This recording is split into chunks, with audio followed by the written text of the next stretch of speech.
a gente assiste uma cena de explosões de guerra e, isso tudo é mentirinha, é cinema, e esquece que aquilo foi captado em um set que tinham 300 figurantes que estavam retirando recurso natural, gerando resíduo, emitindo carbono.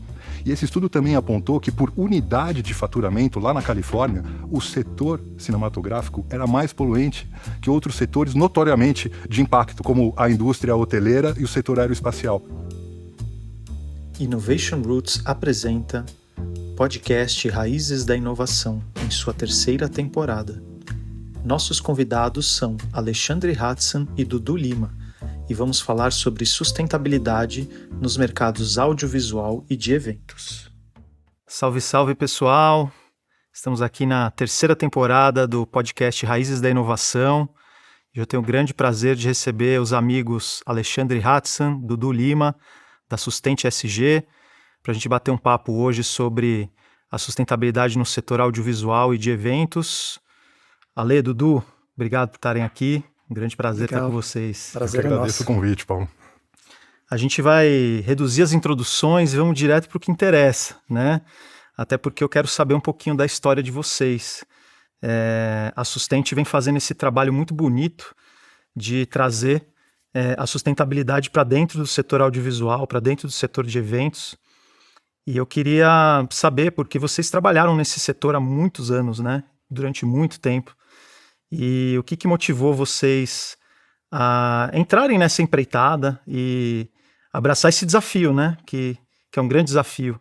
A gente realmente ter uma transformação cultural, uma transformação na forma como as coisas são feitas. Então, conta um pouquinho, Dudu, como é que foi essa virada aí para você? Conta um pouquinho da tua história aí. Legal. Eu sou formado em propaganda e marketing, né?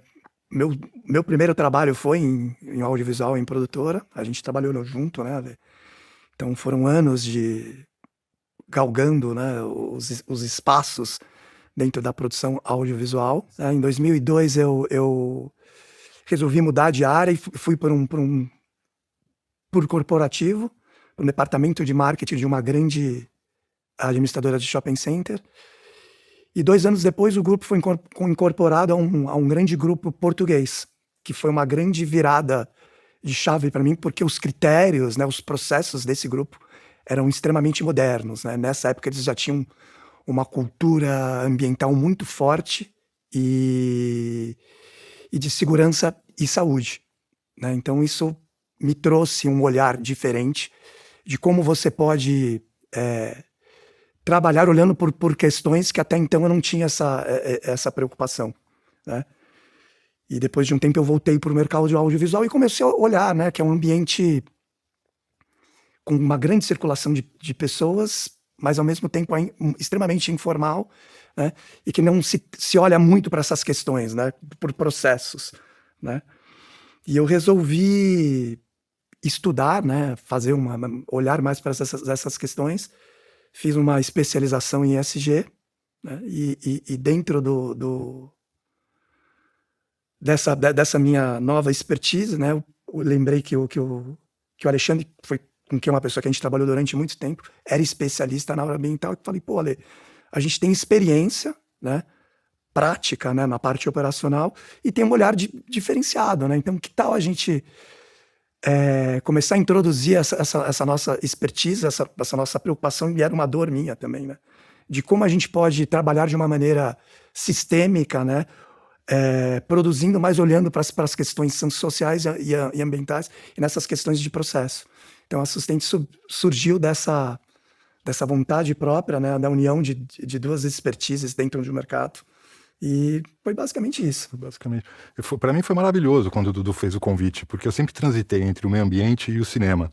Eu comecei bem jovem estudando geografia na USP, aí eu comecei a trabalhar com a publicidade, porque na época, década de 90, o cinema nacional, assim, enfim, queria fazer cinema, tinha que fazer publicidade. E aí a publicidade me abduziu, eu tive que largar a geografia, porque eu achava que ia trabalhar na National Geographic. Então eu fiquei trabalhando... a dar dinheiro, né? Aí fiquei na publicidade anos e anos e fiquei sentindo falta das questões ambientais. Aí eu falei, não, preciso voltar a estudar. Eu fui estudar gestão ambiental. Aí eu consegui fazer documentários na área socioambiental, estava percorrendo isso. Voltei para a publicidade, estava cansado do trabalho de produção, estava muito descontente quando o Dudu veio com a ideia, assim. Foi maravilhoso. A Sustente é nova, a gente começou a operar em janeiro de 2024. E nós, nesse período de 2 anos, acho que a gente tem números significativos, sabe? 182 toneladas de carbono que a gente já neutralizou, 51 produções realizadas, gerenciamos, desviamos de aterro 5 toneladas de resíduo. Então, desde o primeiro ano de operação, quando a gente olhou os dados, a gente sentiu orgulho. Eu acho que fazia muito tempo que eu não sentia orgulho com a atividade profissional, de falar: Dudu, a gente está impactando positivamente, o que a gente está fazendo está trazendo resultado. E essa satisfação foi maravilhosa. Dudu, obrigado de ter me convidado para fazer assistência. Está registrado, hein? Exatamente. Aproveitando o gancho, né, a gente tem hoje também essa diferenciação entre o que é sustentabilidade e o que é regeneração. E a gente sabe que sustentar já não é o suficiente, que a gente tem que ir em rumo a um caminho regenerativo, de fato. E até por conta disso que a gente criou esse espaço do Innovation Roots, do Raízes da Inovação. Mas vocês fazem um trabalho que é um trabalho de largada muito importante. Porque antes da gente almejar qualquer filosofia puramente regenerativa, a gente tem muita lição de casa para fazer. Então, existe uma barreira cultural, existe uma barreira operacional, existem barreiras financeiras, existem barreiras sociais, uma série de barreiras que vocês estão se propondo a vencer, a superar e trazer esses resultados no dia a dia. Como que vocês avaliam essa maturidade, seja a abertura, seja a reatividade, a implementação de processos dessa cadeia de sustentabilidade dentro do segmento audiovisual, do segmento de eventos, né, nas andanças de vocês aí? Paulo, talvez eu acho importante, assim, que eu vou fazer uma pequena digressão, mas é para dar um panorama assim desse setor cinematográfico. Aí eu trago 2 informações que são bem interessantes, que foi um estudo de 2006, feito pela Universidade da Califórnia. Esse estudo, de modo pioneiro, um estudo que se chama Gestão Ambiental na Indústria do Cinema. E ele trouxe 2 dados que eu acho super interessantes. O primeiro é uma percepção de que a indústria cinematográfica é uma indústria sem chaminé. E isso ocorre por conta da imaterialidade do produto final. A gente assiste uma cena de explosões de guerra e, isso tudo é mentirinha, é cinema, e esquece que aquilo foi captado em um set que tinham 300 figurantes que estavam retirando recurso natural, gerando resíduo, emitindo carbono. E esse estudo também apontou que, por unidade de faturamento, lá na Califórnia, o setor cinematográfico era mais poluente que outros setores notoriamente de impacto, como a indústria hoteleira e o setor aeroespacial. E isso foi um estudo que provocou uma mudança de mentalidade. Falando, olha, a gente precisa olhar para isso. É um mercado que impacta muito. Quando a gente desce para a publicidade, a gente vê que esse impacto é ainda mais intenso, muito por conta dos prazos, desse rigor dos prazos, sempre sem tempo. Então acaba se criando uma espécie de cultura do desperdício. Isso é muito comum. E é exatamente nesse ponto que a gente começa a atacar. Agora, o mercado também reflete muito do que está acontecendo com a sociedade. Então é uma mudança de comportamento e mudança de valor que aos poucos a gente vê entrar dentro do setor que a gente atua. Mas ainda se dá de forma incipiente. A gente tem uma ideia aqui em São Paulo, isso acontece muito, pedidos que vêm dos anunciantes por set sustentável. Mas não existe uma métrica do que é um set sustentável. Então a coisa ainda é muito terceirizada. A agência ou cliente pede o set sustentável, a produtora passa para o produtor. Querem dar um check, né, naquilo. Então vai terceirizando. Aí um produtor, que é quem levanta o circo, que é freelancer, chega numa produtora onde não existe nenhum tipo de protocolo. Então o set sustentável vira um serviço terceirizado, sem métrica, sem parâmetro. Então é um conceito que acaba se tornando esvaziado. Eu vejo, infelizmente, felizmente, porque a gente vê que está num processo, mas ainda está muito incipiente. A lógica ainda é de fim de tubo, de end of pipe. Vamos limpar o que a gente sujou. Né? E o set sustentável também é um conceito que está muito atrelado à gestão de resíduo. Talvez até pela visibilidade. Né? Set sustentável, gestão de resíduo. E a gente sabe que é muito mais do que isso. Né? Perfeito. E, Dudu, existem vários tipos de produções. Então você tem esse liga-desliga da publicidade, né, onde você monta um circo muito grande ali durante um período curto de tempo e depois desmonta, né, que muitas vezes reforça essa cultura do desperdício, né, muita gente, muitas coisas acontecendo. Você tem também uma produção de um longa-metragem, de um documentário, que vão ser vários sets e várias locações durante um período mais extenso de tempo. Você tem eventos menores, você tem eventos como grandes festivais, né? Como é que vocês enxergam e que dinâmicas que você pode trazer para a gente que a gente precisa observar dessas nuances, dessas grandes diferenças, né? O que vocês também já estão experimentando por aí nas andanças de vocês? O que a gente sempre defende é que precisa primeiro entender o contexto, né, do tipo de evento e onde você está inserido, para entender onde está o real impacto, né, da sua operação, né? Então, cada evento tem uma particularidade e um impacto, né, diante da sua dimensão. Então, isso é muito claro, né? É um estudo que precisa ser feito e passado para as empresas para a gente conseguir ser efetivo. Eu não posso tratar um documentário igual a longa-metragem pelo tamanho, disposição, pelo número de pessoas, né? Então, isso é importante, que é a famosa materialidade, né, do trabalho. Então, porque vocês observam tudo, né? Desde exatamente. O tipo de material que é utilizado, a forma como esse material é descartado, se é correta, se não é correta. Exatamente. A questão da geração de energia, do transporte da equipe, né? Não sei se vocês quiserem comentar um pouquinho sobre, né, o que é o escopo 1, 2 e 3 também para quem está nos assistindo, nos ouvindo, porque é uma questão também bastante técnica, né? Assim, então, tem que fazer uma auditoria de cadeia ali, né? Exatamente. E lembrando que também não é só meio ambiente, né? A gente também cuida de controles internos, como assédio, né? Prevenção de abusos, enfim. Acho que é um olhar, é criar um processo, né? Uma governança para que todos os impactos possam ser mensurados e introduzidos dentro dos nossos processos. Uma parte grande é treinamento, né, Ale? Vocês têm que também aculturar o time de toda essa cadeia, né, de profissionais que está envolvido. A gente já fez projeto junto, então Sim. Essa parte do treinamento é uma parte bem intensa, né, de treinar todo mundo a respeito e fazer essa auditoria, né, o que é escopo 1, 2 e 3. Se você quer comentar alguma coisa sobre isso também. Eu acho que sem o G, a gente não tem nem o E, nem o S, né? Então, a questão do treinamento é fundamental e o envolvimento da alta direção, das lideranças. Isso também é uma coisa decisiva para a gente conseguir fugir dessa lógica de terceirizar o problema, né? As questões ambientais, sociais, são questões que são compartilhadas, é de responsabilidade de todos, né? E engajar e criar uma cultura é muito difícil, é a nossa maior dificuldade, porque sim implica que os líderes estejam comprometidos. Senão a gente continua nessa lógica da terceirização, né? Isso é muito importante. Agora, você quer falar alguma coisa do protocolo GHG, dos escopos? Acho que o Paulo estava querendo alguma coisa assim nesse sentido. Queria só que vocês talvez trouxessem um pouquinho do que é o escopo 1, o que é o escopo 2, o que é o escopo 3, em linhas gerais, assim, para deixar também essa parte técnica para o pessoal, né, que vai estar ouvindo. O escopo 1 basicamente é a emissão que a tua atividade diretamente produz.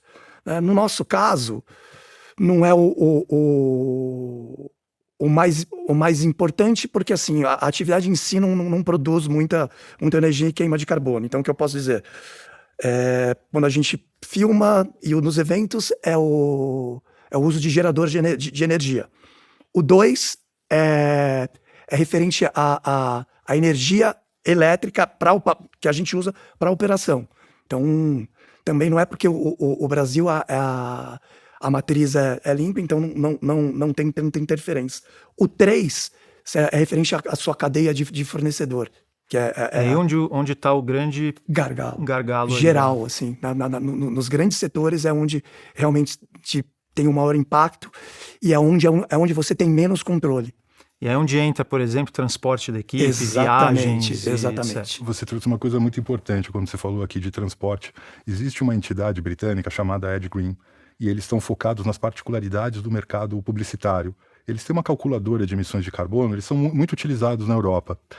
E é muito curioso, porque em 2024, segundo o relatório deles agora de 2025, a média de emissão de um filme publicitário, em 2024, era 9,2 toneladas. Em 2023, 6,2. Aí você pensa, peraí, as emissões estão aumentando, na verdade elas estão se tornando mais precisas. Eles estão conseguindo identificar emissões que antes eram subnotificadas. E esse relatório aponta 72% dessas emissões estão relacionadas a transporte. Uau. Que são frotas terceirizadas e que é a grande dor de cabeça. Nossa, principalmente, né, de países do norte, porque a matriz, né, eles não têm etanol, né, então eles estão queimando petróleo. Então é muito sério, o escopo 3 é a dor de todos nós, né, de todas as empresas é o escopo 3. Mas é justamente o escopo 3 que estão fazendo com que os grandes anunciantes comecem a cobrar dos seus fornecedores, que eles estabeleçam métricas, que eles se engajem, que eles se envolvam. Então, é um efeito cascata, é top-down, mas tem que ser assim. Então, tem esse lado que é positivo, obriga as pessoas a se mexerem, a calcular e etc. E, aproveitando essa tua deixa, Ale, a gente vê que tem um avanço muito grande na parte regulatória, de compliance, nessa temática ESG, do controle das emissões, etc. Também nos aspectos sociais de governança, né, de segurança psicológica, emocional. Você acha que isso está motivando um avanço cultural? É necessário isso?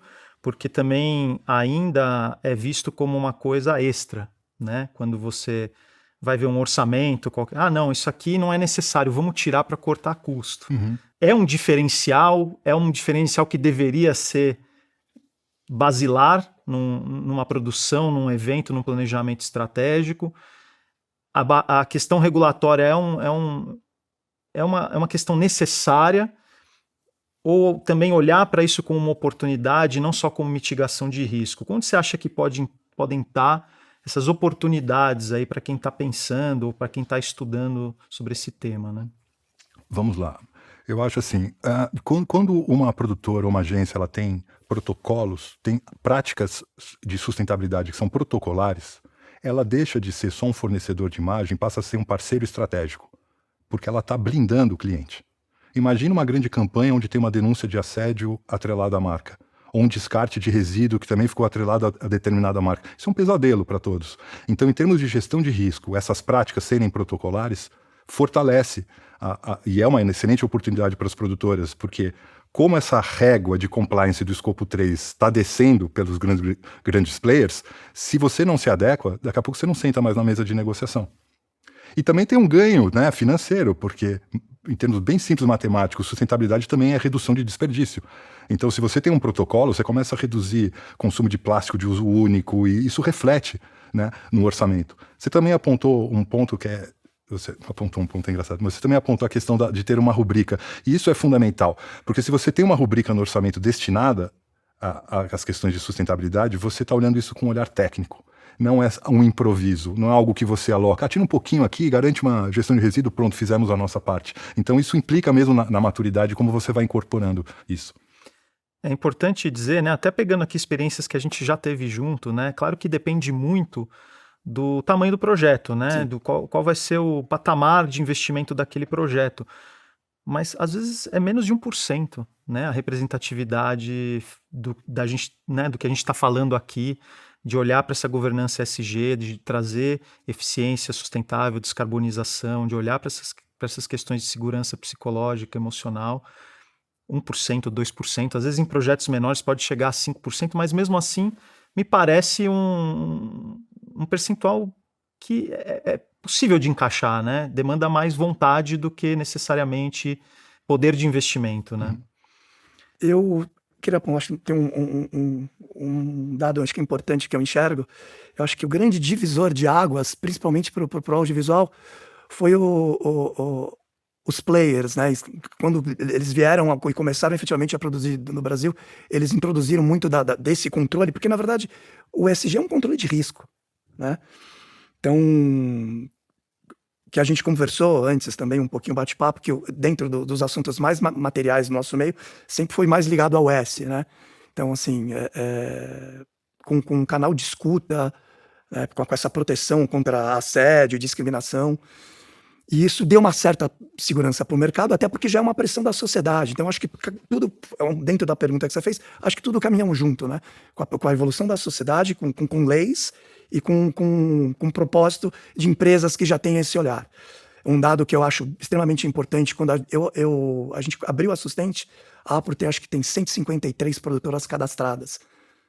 Uma produtora tinha um departamento ESG, e das 153, 2 tinham uma política de responsabilidade socioambiental e 2 produtoras tinham um código de ética publicizado no site. Então, assim, é um mercado que assim, não se preocupava muito, né? Agora, como produtora, para você atender certas agências, você precisa ter essa política já pré-estabelecida para atender, geralmente, os grupos, né, grandes europeus. É uma necessidade para você ser fornecedor deles. Eu acho que uma coisa puxa a outra.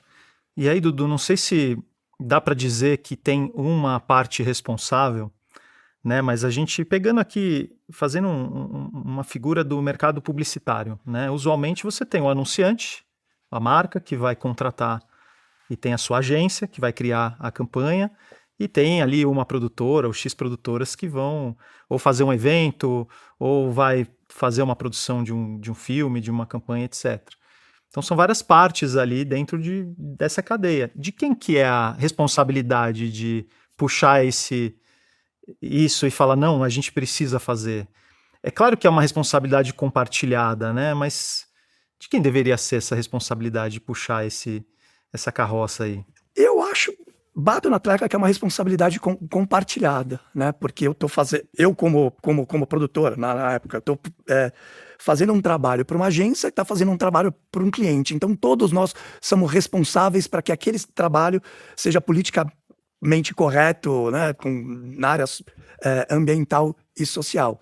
Mas hoje, o que funciona, na verdade, é quando a maior exigência ainda vem do cliente. Sim.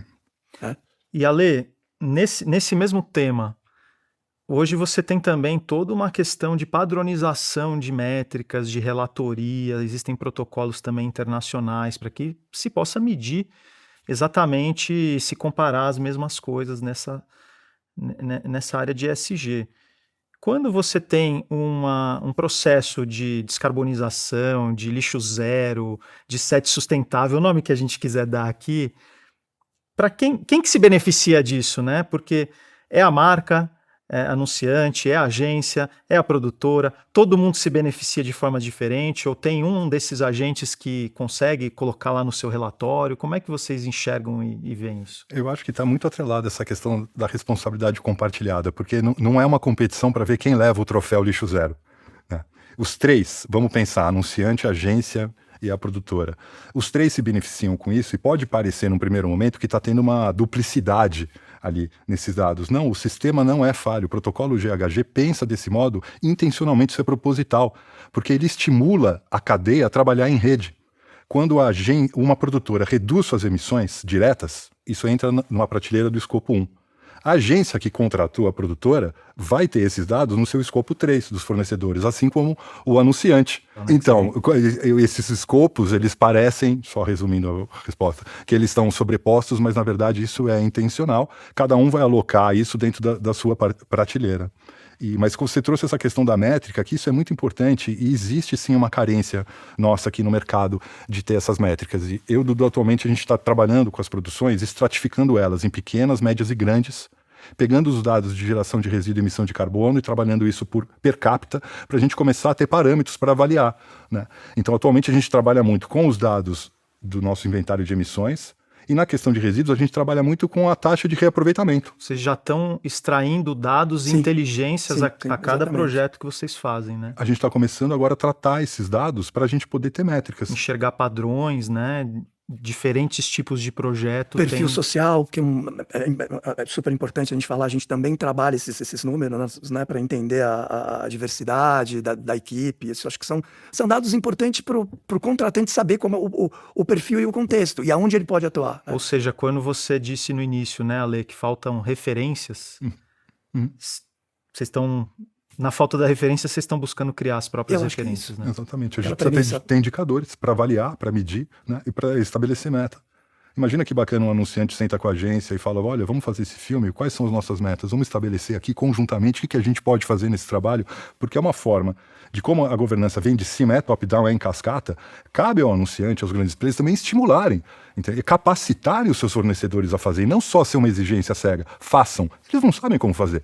Senta junto, né? Vamos pensar junto soluções. Então isso é super importante. E o ganho, por mais que é top-down, né? E muitas vezes é uma preocupação do cliente, isso acaba trazendo esse novo pensamento para o set. Então, em um ano que a gente está operando, você vê que as pessoas já estão acostumadas, entendeu?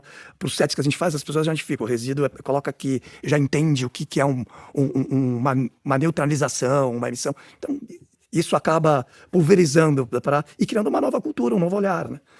Eu acho interessante isso que a gente está refletindo, porque não tem, essas perguntas estão todas integradas, né?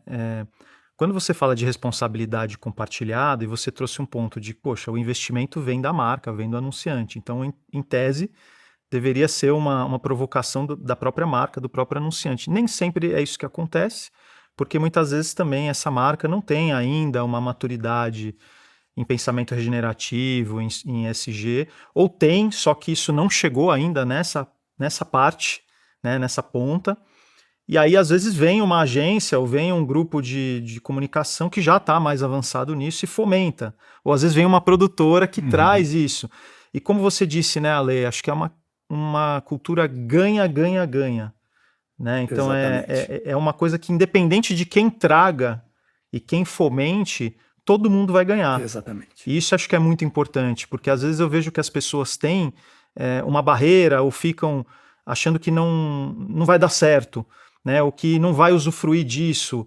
Mas como a gente para refletir que a representatividade em termos de investimento ela é baixa, né? Vamos falar aí de menos de 1% para projetos maiores, para às vezes 5% para projetos menores, pequenos, né? Claro que isso pode variar e a gente está aqui fazendo só uma média. Mas você tem essa questão de todo mundo vai usufruir, né? E eu queria aproveitar isso também, porque, é claro, quando você começa a setar essa base, esses parâmetros, você começa a atuar, precisa ter critérios e precisa ter amparos, né? Então, você comentou do protocolo GHG. Você quer explicar um pouquinho o que é o protocolo GHG? É um protocolo internacional? Como que funciona? Por que vocês usam esse protocolo? Né? Porque às vezes também tem pessoas que podem estar nos assistindo e nos ouvindo que ainda não conhecem sobre esses termos.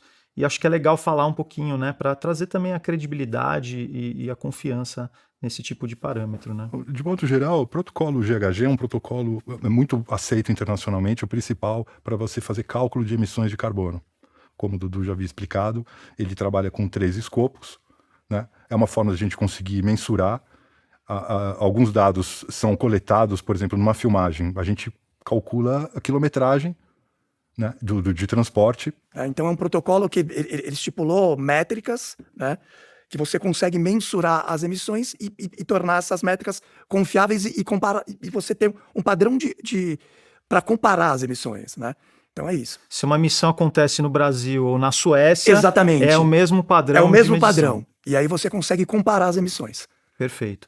E também, acho que adicionando um outro ponto, né, a qualidade, porque então a gente tem aqui uma eficiência no nosso modo de ser, no nosso modo de operar, na forma como a gente escolhe os nossos materiais, na forma como a gente reduz essa pegada de emissões, né? Então você tem um ganho de eficiência, por um lado, mas por outro lado você não vai conseguir zerar isso, né? Porque as pessoas vão continuar se deslocando, algumas pessoas vão continuar viajando, você precisa de energia, você precisa fazer a coisa acontecer. E aí entra a questão da neutralização. Então você tem que ir ao mercado e adquirir esses créditos. Existem hoje uma série de discussões e também certificações a respeito desses créditos. Existem casos de fraude que já aconteceram. E o quão importante também, e como que vocês tratam isso no sentido de garantir que aquele crédito que vai ser adquirido seja um crédito também confiável, seja um crédito que realmente seja algo que possa estar lá no relatório nessa relação ganha-ganha-ganha, né? Existem certificadoras, né, que são auditadas e autorizadas a vender esse crédito no mercado voluntário, né, porque ainda não é um mercado regulado, né, que já está sendo tratado em alguns países, já existe esse mercado, que é uma meta setorial do governo. Então, Está em andamento nessa em andamento, regulação aqui no exatamente. Brasil. O mercado voluntário é exatamente isso. E existem vários tipos de crédito de carbono, a gente gosta muito, né, óbvio que proteger a mata, a floresta é importante, e tem esses créditos que foram os créditos que teve fraudes, porque são áreas gigantescas, né, para você conseguir auditar. E eu acredito muito que você precisa ter investimento em inovação, em novas tecnologias de energias em alternativa à queima de combustível fóssil. Então a gente trabalha geralmente com projetos com créditos de carbonos, que são empresas que estão desenvolvendo alternativas à queima de combustível fóssil. Então o nosso principal projeto é um projeto no Rio Grande do Norte, que está desenvolvendo e injetando grana na energia eólica de desenvolvimento, né? Voltando para as áreas verdes, que é uma coisa dentro do processo regenerativo. Hoje em dia, para um pequeno produtor, dono de terra, por exemplo, da Amazônia, hoje é muito mais lucrativo ele deixar a floresta em pé por causa dos créditos de carbono do que ele desmatar e vender para a agricultura, para a agropecuária, entendeu? Então, são incentivos, acho que dentro desse pensamento. Eu queria abordar um tema que vocês já trouxeram um pouquinho na nossa conversa, que é essa parte do aspecto social, né? A gente tem sempre ainda um estigma de que sustentabilidade e regeneração está atrelado à ecologia, e quando eu falo ecologia no sentido ambiental, né? Existe ainda a gente tem essa mania de separação, né, da natureza, do ser humano, né, das coisas e da natureza, quando na verdade a gente sabe que tudo é natureza, né? Mesmo a mais alta tecnologia, aquela bateria do carro elétrico, ela precisa ali de um, né, elemento de terras raras que foi minerado para construir aquela tecnologia que a gente acha que é sintética, mas ela é 100% natural. Então, para falar um pouquinho desse outro aspecto, quando vocês fazem um trabalho de consultoria, de implementação em qualquer tipo de projeto, além desse aspecto, vamos chamar ecológico, existe um aspecto social. Então, vocês têm uma pesquisa constante sobre a questão da segurança psicológica, emocional, a saúde mental, nesse segmento audiovisual e eventos, que é um segmento bastante sensível. Acho que essa é uma abordagem. E, por outro lado, você tem também outros agentes que não são a agência, o anunciante, agência, anunciante e produtora, mas que vão ali coletar os resíduos. Então, eventualmente, tem uma cooperativa por trás, você está gerando renda, está gerando emprego, né? Está conseguindo fazer girar uma outra economia que ela acaba sendo invisibilizada no modo padrão de funcionamento. Então, eu queria uma pergunta para vocês dois, aí, para cada um trazer a sua visão do quão importante e o que vocês também estão fazendo com a Sustente nessa frente, né? Todos os nossos projetos, a gente faz um levantamento de perfil social da equipe, porque a gente sabe que as produtoras não estão olhando para isso. Então a gente começa fomentando, vamos mostrar como que a coisa é distribuída? Agora a coisa é muito interessante, porque não basta você pensar, por exemplo, em diversidade, inclusão, e você ter, depois que o diretor fala corta, você ter diversidade entre os assistentes que estão ali num set de filmagem. Essa diversidade tem que estar dentro da liderança, né? E para que você trabalhe diversidade dentro da liderança, você precisa ter métricas. E por isso que a gente começa a estimular as produtoras mostrando esses números, como é que eles estão distribuídos, né? Vocês auditam e pesquisam como é que eles estão operando, independente de como é, né? Assim, vocês mostram uma fotografia. A gente mostra uma fotografia, exatamente. Porque é isso. E é isso que de fato é uma tecnologia social, né? Você garantir essa diversidade, porque ela é muito mais capaz de lidar com problemas complexos, né? Então é fundamental esse olhar, né? E outra questão, que adianta você ter um filme publicitário que ele foi ambientalmente correto e responsável, e no final do set a equipe está em burnout, porque trabalhou 18 horas seguidas, né? Acontece muito, né? E acontece muito. Era pior, quando eu e o Dudu começamos, década de 90, eu Exatamente. trabalhava 24, 30 horas, e era comum, né? Quando começou a pesar no bolso das produtoras por cobrança de hora extra, o pessoal começou a tomar cuidado. Mas olha a responsabilidade do anunciante. Se ele espreme o orçamento, a produtora fala, puxa, esse filme, logisticamente era para ser em 2 diárias, vamos ter que fazer em uma. E aí volta essas diárias de 18 horas, entende? Então, o impacto social das produções também, ela é muito significativa, né? A gente tem essa tendência de falar do carbono, do resíduo, mas esse lado social às vezes acaba sendo negligenciado. E ele é fundamental, em todos os sentidos, de preparo, de saúde psicológica, de formação dessa pessoa, né? Poxa, eu quero ter diversidade entre os chefes de equipe. Vamos formar líderes, né? Aí entra a questão dos treinamentos Dos também. treinamentos, deixar o Dudu complementar essa questão social. Eu acho que ele trabalha muito. é o que eu sempre bato na tecla conversando com as pessoas, né? Que a sustentabilidade são os 3 pilares, né? Eu tenho que olhar para o meio ambiente, tenho que olhar para as pessoas e tem que ter um retorno financeiro, né? E os 3 têm que andar em harmonia. Então isso já é que eu não falo, mas nossa, né? Enfim. Então é um processo. E dentro do nosso trabalho, quando a gente se vende como uma consultoria ESG, eu tenho como obrigação olhar para todos os pilares, né? E eu acho que é muito interessante, é uma pressão também da própria sociedade. É um mercado extremamente fascinante, mas ao mesmo tempo sempre foi um mercado elitista, que hoje está, né, abrindo e mais acessível às pessoas, né? Eu gosto muito, é claro, é um lado que sempre me chamou muito a atenção, né? Então eu sempre busquei, galguei esses espaços, né? Eu já fiz 3 longas metragens em periferia e sempre vi um potencial dentro das pessoas. Então hoje já existem, né, produtoras setorizadas em periferia que atende pessoas capacitadas a trabalhar em grandes produtoras. E eu acho que falta muito esse olhar, principalmente dos grandes, para esse núcleo fechado, né?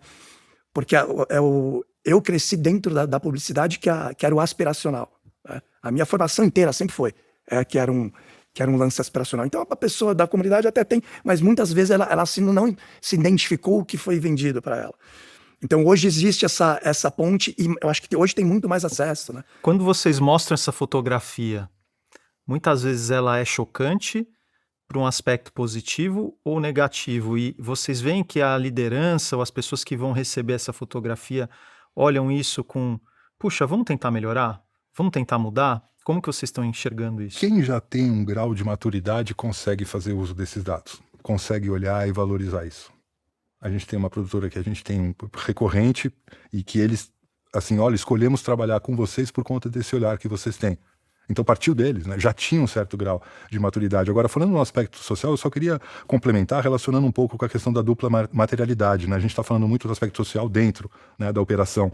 Agora imagina, e isso já aconteceu comigo e com o Dudu, inclusive, na produção de um logo. Você chega numa comunidade carente, fica lá 3 semanas, 150 pessoas, causa um super impacto, um super transtorno, acaba a filmagem, tchau pessoal, obrigado, vai embora. O que você deixou ali? Legado, né? O que você fez ali com essa? Qual foi o impacto que você fez? Qual foi o legado, né? No máximo pega meia dúzia de pessoas para fazer figuração, dá um dinheirinho, afinal de contas são pessoas já que têm uma renda baixa. Então isso é muito pernicioso, sabe? Isso é deletério, esse impacto que a gente causa, porque ele é muito intenso e de curta duração, né? Então tem que ter esse olhar de dupla materialidade, tem que olhar para dentro e tem que olhar o que nós aqui de dentro estamos fazendo aí fora, né? Isso é super importante. Perfeito. Comenta um pouquinho, Dudu, sobre essa parte também do trato desses resíduos, né?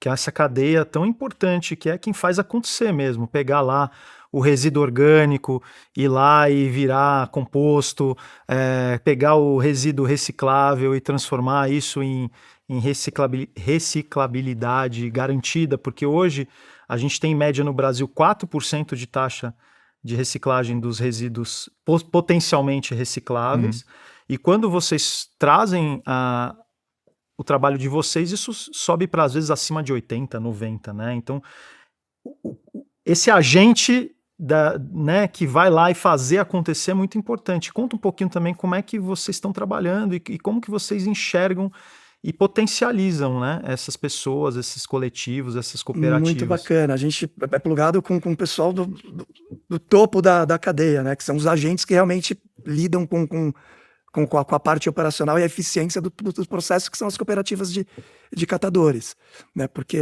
até com a prefeitura, quem na verdade faz esses trabalhos são os catadores.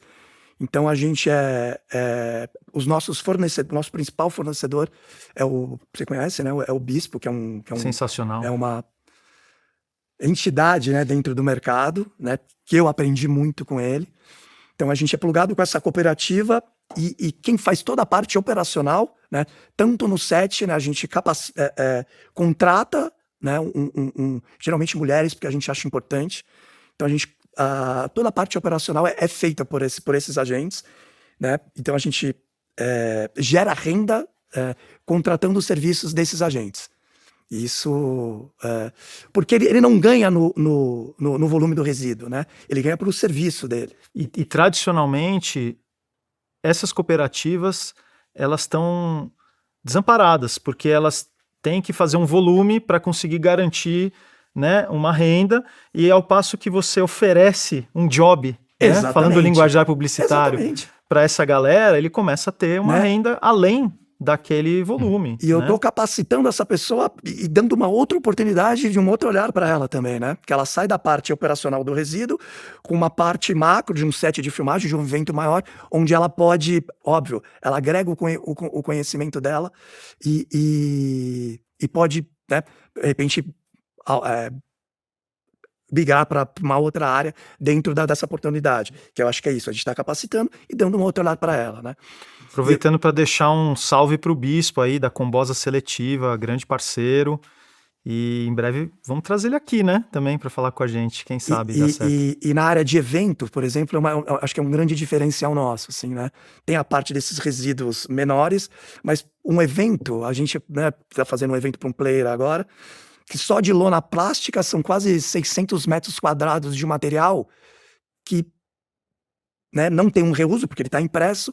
Então, assim, a gente tem contato com ONGs, associações, que se beneficiam desse material, né? Então, a lona que seria jogada fora porque ela não está sendo reaproveitada, eu levo para um coletivo que faz domo, moradia popular, né? Então, a gente procura criar impacto positivo com as sobras desses resíduos. Então, tudo que não vai para a cooperativa, a gente tenta aumentar a circularidade do material, né? E além da circularidade do material, eu estou beneficiando um grupo de pessoas que está, né, gerando impacto positivo, e isso também é mensurado nos nossos relatórios. Eu acho que é uma coisa extremamente importante. E é por isso que eu comentei no início, né, que é um trabalho tão importante para a gente não cair também só na aspiração de um pensamento regenerativo lá longe, né? Que é importante a gente ter esse olhar sistêmico e fundamental, porque isso muda a nossa visão de mundo, de fato, e acho que o mundo corporativo, organizacional está precisando disso, mas esse trabalho de formiguinha em rede, ele é o trabalho que está entregando o resultado agora, né? Nesse exato momento. Eu acho que isso é muito bonito também. Vamos falar de AI. Eu acho que é um tema que super legal da gente comentar também, trazendo aqui uma pesquisa que vocês fizeram prática, né? A gente tem uma explosão de ferramentas de inteligência artificial para dentro do segmento audiovisual, em todos os setores, mas especialmente em segmento audiovisual. Isso está muito pulsante, tanto para geração de áudio quanto para geração de imagens estáticas e agora também para geração de vídeos cinematográficos. Enfim, o resultado e a qualidade que está se alcançando com essas tecnologias é realmente impressionante. Está mudando a indústria sensivelmente, né? Toda a indústria, desde Hollywood até a questão de direitos autorais, né, de atores e atrizes, roteirista, tudo está sendo impactado. E então, com essa escalada e com essa inovação tão acelerada, naturalmente as pessoas começam a usar, experimentar e começar a produzir coisas, né? E a gente sabe que tem, na ponta da inteligência artificial, tem a materialidade da energia, né? Tem os data centers, tem o consumo de água, de eletricidade, tem a demanda por chips, por processadores, que demandam também minerais importantes aí. Então volta para que tudo é natureza, né? No final não tem como escapar, não tem fora, né? Não dá para você jogar as coisas fora no lixo, tá tudo, retorna para o sistema. E aí vocês fizeram essa medição de um filme que foi produzido com inteligência artificial e vocês compararam com um filme parecido ali, naquele mesmo patamar, que foi produzido da forma tradicional, vamos chamar assim. O que vocês encontraram nessas pesquisas que vocês fizeram, né? Quais foram os achados aí? Bom, primeiro o que chamou nós... Antes eu acho que é preciso dizer que foi um estudo pioneiro. Nós temos um parceiro chamado Planton, que cuida das emissões, né? A primeira coisa, Paulo, que nos chamou a atenção foram as emissões. Porque é realmente impressionante. A mesma característica de filme, com viagens aéreas, um filme verdade, captado, né, num set, teve uma emissão de 10 toneladas de carbono, e um filme muito similar, feito exclusivamente com inteligência artificial, a taxa de emissão foi de 80 toneladas. 8 vezes mais. 8 vezes mais. A gente trabalhou de modo pioneiro, pegando o próprio relatório de sustentabilidade, que tratava da taxa de emissão dessa determinada inteligência artificial, e a gente fez um cálculo pensando em termos de hora-uso, de prompts, etc., e chegamos nesse resultado. Então, eu penso assim, o anunciante, se ele for se restringir a um olhar financeiro, ele vai gastar muito menos usando uma inteligência artificial. Ele não tem uma equipe, não tem set, não tem viagem, não tem transporte, não tem equipamento. Só que ele não pode prescindir desse custo ambiental, né? Isso tem que ser colocado ali. Então, eu acho assim que a gente não pode começar a demonizar as coisas ou ter um pensamento muito dualista. A inteligência artificial, ela tem esse impacto que é assustador, você tem que saber utilizá-la, mas ela também é uma ferramenta muito importante para a própria medição das emissões de carbono. Então, há um aspecto contraditório. Como tudo isso é muito incipiente aqui na nossa sociedade, eu acho extremamente importante a gente começar a mensurar e estudar. Peraí, se uma filmagem está exigindo por conta da agência, do desenho do filme, uma viagem, por exemplo, para o Alasca. Vamos não viajar para o Alasca, porque a gente emite muito carbono, e vamos pegar essa cena e fazer com inteligência. Então, se você começa a trabalhar o custo ambiental com o custo financeiro, você começa a equilibrar as coisas, né? Eu penso dessa forma. Não é uma coisa versus a outra, mas você conseguir ter uma combinação. Qual é o lugar em de camadas, cada coisa? Qual é o lugar de cada coisa? Quando que é interessante fazer uma captação? Quando que é mais importante fazer um processo de inteligência artificial? Então, acho que é essa maturidade que tá começando agora, né? Porque a gente está experimentando. E eu acho importante que seja assim. Mas tem que ter esses dois custos. O custo ambiental, social e o custo puramente financeiro, assim. E não deixar de esquecer do custo social também, né? Que você está deixando de contratar, de alimentar uma cadeia, de manter o emprego, geração de renda para as pessoas. Isso é elevado, né? Isso também é muito discutido no próprio sindicato, de ter uma regulação disso, de quando se usar, de ter uma porcentagem. Acho que é importante que você também precisa proteger um lado, né?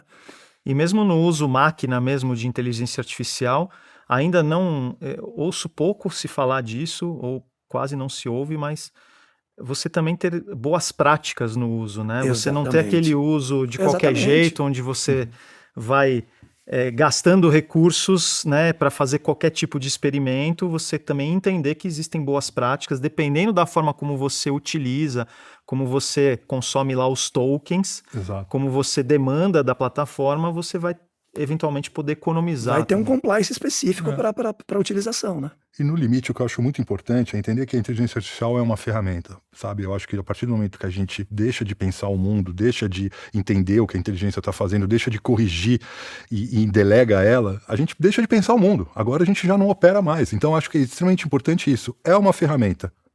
Se eu pegar o meu telefone e bater na cabeça do Dudu, ninguém vai falar que o iPhone faz mal à saúde. Sou eu que estou sendo um idiota no uso dessa ferramenta. Então acho que é um pouco assim. Maravilha. Vamos falar de 2 cases que acho que são bem emblemáticos aí para essa trajetória de vocês, né? Como vocês comentaram, a empresa nasceu em 2024 e, já com 2 cases desses é bem legais, né? Então, assim, tem um case do Google, que é um cliente recorrente de vocês aí, onde vocês estão apoiando, e tem um case também de Mercado Livre. O que vocês aprenderam com essas experiências, né? Porque são... Claro que eles têm naturezas diferentes, né? Mas o que vocês estão aprendendo ao lidar com esse tipo de marca? Também os agentes que estão ali no meio se relacionando com essa cadeia, né? O que vocês podem trazer aí para a galera que está assistindo a gente? Eu acho assim, começar pelo Mercado Livre, para a gente foi extremamente gratificante, porque como uma consultoria ESG, a gente conseguiu, né, trabalhar nos 3 pilares, que isso para a gente é muito gratificante, né? Porque a gente entende que né, meio ambiente, governança, controle e o social andam junto. Então a gente conseguiu desenvolver dentro de que era um estúdio sustentável que foi pensado nesses 3 olares, né? Então a gente fez uma cartilha de ecoeficiência, porque como a gente já falou aqui, né? Não adianta você neutralizar, você tem que, né, reduzir, já pensar isso, ter um designer próprio para que seja eficiente. A gente desenvolveu uma cartilha de diversidade e inclusão, né, com controles, e a parte efetiva, que for na parte de controle de gestão de resíduo e de neutralização. Então a gente conseguiu, né? A casa nasceu já com um pensamento estruturado, acho que funcionou muito bem. O Google, a princípio, né, assustou um pouco, né? Porque por ser um player maior,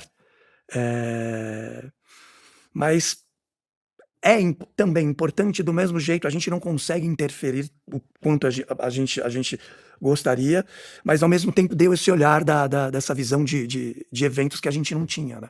Que é uma grandiosidade muito maior, então os recursos são muito maiores. E eu não posso dizer desperdício, né? Mas acho que tem o operacional é maior e você não consegue ter tanto controle. Então, na parte do Google, são eventos que eles fazem, então vocês cuidam dos eventos, né? E fazer toda essa cadeia. E no Mercado Livre era realmente uma questão audiovisual, era um estúdio, né? Era o Casa Livre, né? Era um estúdio sustentável, né? Perfeito. Então ele foi pensado de ser um estúdio com redução de impacto, né? E olhando para os 3 pilares, que isso para a gente é extremamente importante, né? Então você vê as taxas, né? O índice de equidade era alto, de diversidade de equipe, né? Com todas as métricas, assim, foi muito bem. E isso foi se estendendo, né? Porque fazia parte da cultura do... E ambos projetos de longo prazo, né? Não eram projetos liga-desliga, né? Então, Casa Livre era um estúdio fixo do Mercado Livre que opera de maneira fixa e recebe lá suas produções, e o Google também é uma plataforma de eventos, né? E esse é o melhor cenário para se trabalhar, no sentido de uma visão mais de longo prazo? Sem dúvida, porque isso vai fortalecendo não só a relação, a parceria, mas a cultura. No Google nós também fazemos shootings. Tá. Com eles.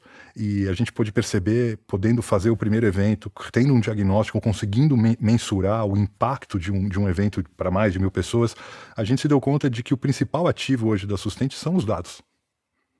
É poder trabalhar com dado, transformar esse dado em informação, colocar isso num relatório, mostrar para o cliente, olha, o impacto é esse. Isso acho que é o nosso maior ativo, sem dúvida. É por isso que a gente dá muita atenção a essa mensuração e a métricas, porque é o que permite que a gente consiga fazer gestão, né? E dentro dessa métrica, a gente realmente passa para o cliente, para o contratante, enfim, vamos trabalhar onde realmente a gente cria impacto, né? Porque a gente tem essa métrica, né? Por exemplo, eu trato uma live diferente do evento porque eu sei aonde vai estar o maior impacto da operação, né? Perfeito. E para a gente encerrar, tá muito bom o papo, mas infelizmente a gente já está chegando aí na finaleira. O que vocês recomendam aí como frutas baixas, né? Por onde começar?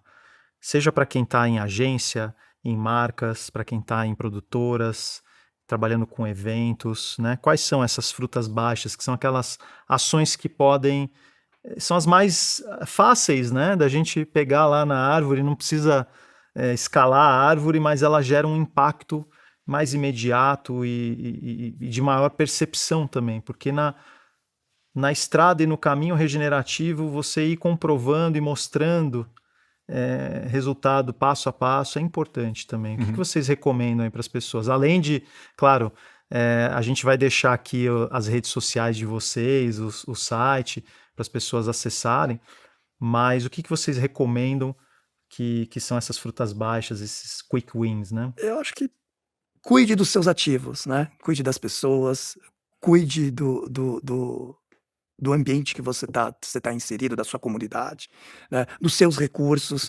E isso não importa. A gente sempre tem aquela visão macro que precisa fazer. Não, começa, né, letre a sua equipe, cara, traga o teu squeeze, né?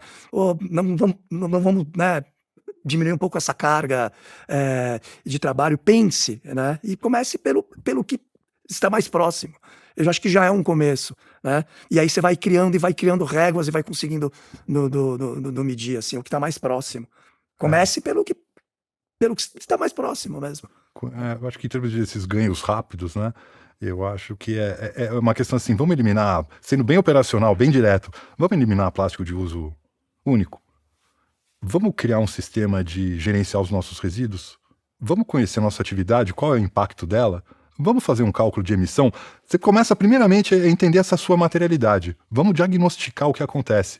Então é o básico, é por aí. Você tem que conhecer a realidade da sua gestão, né? Desde a ISO 14031, que a gente sabe que se a gente não consegue gerenciar aquilo que a gente não mede.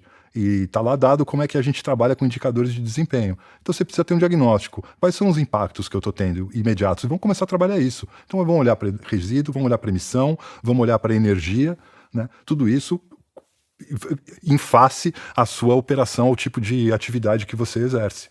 Né? E acho que é no processo que a coisa vai amadurecendo, crescendo e escalando, sem dúvida. Maravilha, pessoal. Queria agradecer demais aí, Dudu, Alê, por estarem aqui com a gente. O papo foi super rico. Tem várias ramificações aí que a gente pode puxar e agradecer demais. A gente vai deixar aqui também na descrição as redes sociais, o site da Sustente, para quem quiser conhecer. Acho que é super legal para acompanhar também, porque vocês estão publicando dados, materiais interessantes. E quem quiser também bater um papo com vocês, né? É super bacana. E convidar a nossa audiência a entrar no nosso site, assinar a nossa newsletter. Né? O site é o www.innovation-roots.com. Nós vamos deixar aqui na tela também e na descrição. E assina a nossa newsletter, porque lá você fica sabendo de tudo. Além dos podcasts do Raízes da Inovação, a gente tem as newsletters também, a gente tem vários conteúdos legais, tem os artigos, vários colunistas que participam com a gente, e você tem acesso a tudo isso sobre a liderança consciente e a regeneração dos negócios. Muito obrigado, ficamos por aqui, até a próxima.